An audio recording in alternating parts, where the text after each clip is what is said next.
warahmatullahi wabarakatuh. Salam sejahtera untuk kita semua.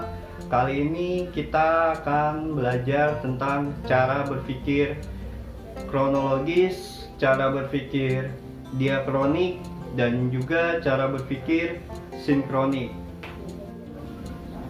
Nah, yang pertama kita akan belajar cara berpikir kronologis. Nah, di sini kronologis secara etimologis itu berasal dari kata kronos dan juga logos, itu dari bahasa Yunani. Kronos itu artinya adalah waktu dan logos itu artinya uraian atau ilmu. Jadi kalau kita sambung, kronologis itu artinya adalah ilmu tentang waktu. Sejarah mengajarkan kita cara berpikir kronologis, yaitu kita berpikir tentang bagaimana suatu peristiwa itu urutannya seperti apa gitu, dari awal sampai terjadinya peristiwa itu. Ya, cara berpikir kronologis ini mempermudah kita dalam merekonstruksi peristiwa-peristiwa yang terjadi pada masa lalu. Ya, jadi bagaimana sih cara berpikir kronologis itu? Nah, di sini saya akan mengambilkan contoh. Misalnya pada bulan Agustus tahun 1945. Nah, di sana ada pemboman yang dilakukan oleh pihak sekutu terhadap Jepang, yaitu di kota Nagasaki dan Hiroshima, yang mengakibatkan Jepang pada saat itu kalah. Pada bulan dan tahun yang sama, bangsa Indonesia memproklamasikan kemerdekaan Indonesia. Jadi intinya kronologis itu kita belajar tentang mengurutkan suatu peristiwa sejarah yang berurut gitu. Kalau nggak berurutan itu namanya bukan kronologis, tapi anakronisme ya. Yang kedua itu kita belajar cara berpikir diakronik. Nah, di sini cara berpikir diakronik itu kita harus tahu dulu asal kata diakronik itu sendiri. Ya, jadi diakronik itu berasal dari bahasa Yunani, yaitu dia dan kronos. Dia itu artinya adalah melampaui dan melintasi ya. Dan kronos itu artinya waktu. Jadi kalau kita gabung itu diakronik itu berarti sesuatu yang melampaui dan melintasi waktu. Ciri-ciri dari cara berpikir diakronik ini adalah yang pertama itu memanjang dalam waktu ya. Yang kedua itu memendek dalam ruang, dan yang ketiga itu adalah bersifat vertikal ya.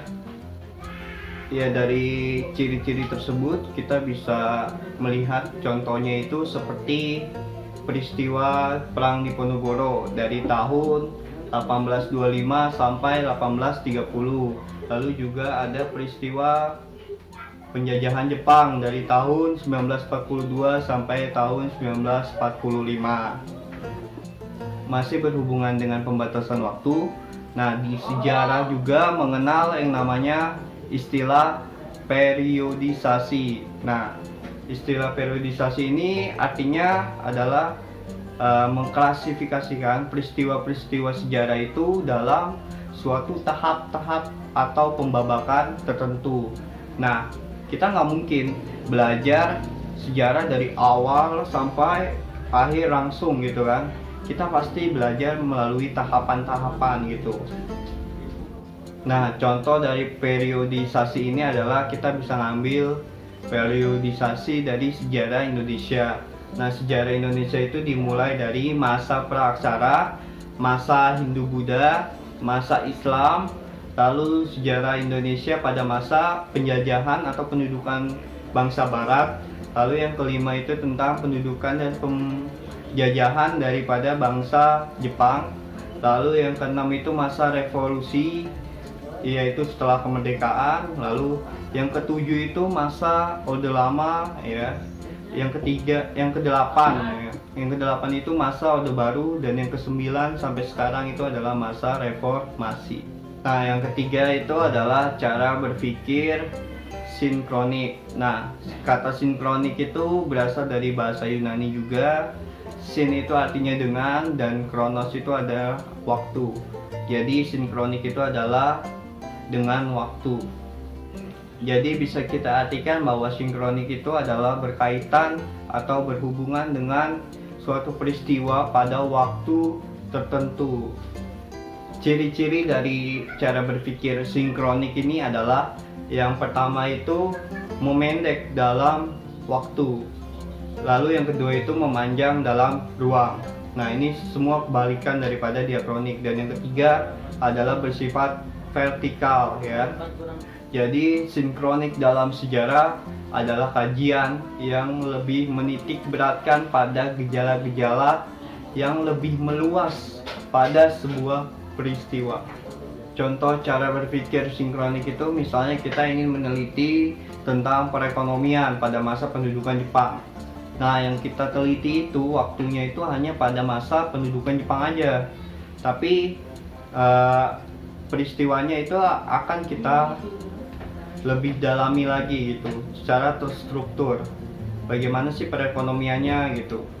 Nah, untuk tambahan bahwa sejarah itu juga belajar tentang perubahan dan keberlanjutan. Ya, perubahan di dalam sejarah itu artinya ada sesuatu yang berubah dari kondisi yang sebelumnya.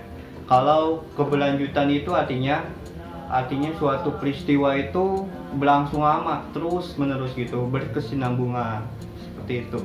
Contoh dari perubahan itu bisa kita lihat dari pada masa pendudukan Jepang, ketika Jepang akhirnya dibom atom oleh sekutu, lalu kita langsung melakukan proklamasi sehingga kita merdeka. Nah, itu adalah perubahan di dalam sejarah. Kalau keberlanjutan itu misalnya pada masa Wangsa Sailendra yang telah berkuasa di Jawa sekitar 250 tahun, itu kan lama banget ya yang berlanjut. Ya, mungkin itu aja. Nah, ini udah video yang ketiga, dan kita selalu membahas tentang konsep, pengertian, lalu cara berpikir. Nah, ini dimaksudkan agar kalian itu lebih memudahkan kalian dalam mempelajari suatu peristiwa nantinya gitu. Jadi emang harus kita belajar konsepnya dulu, pengertiannya dulu, bagaimana cara berpikir sejarahnya dulu, baru kita belajar peristiwa-peristiwa sejarahnya itu. Ya, sampai di sini dulu, kita bisa lanjut lagi minggu depan. Ya, jangan lupa di like videonya. Mohon maaf apabila saya banyak salah dalam mengucapkan kata. Ya, wassalamualaikum warahmatullahi wabarakatuh.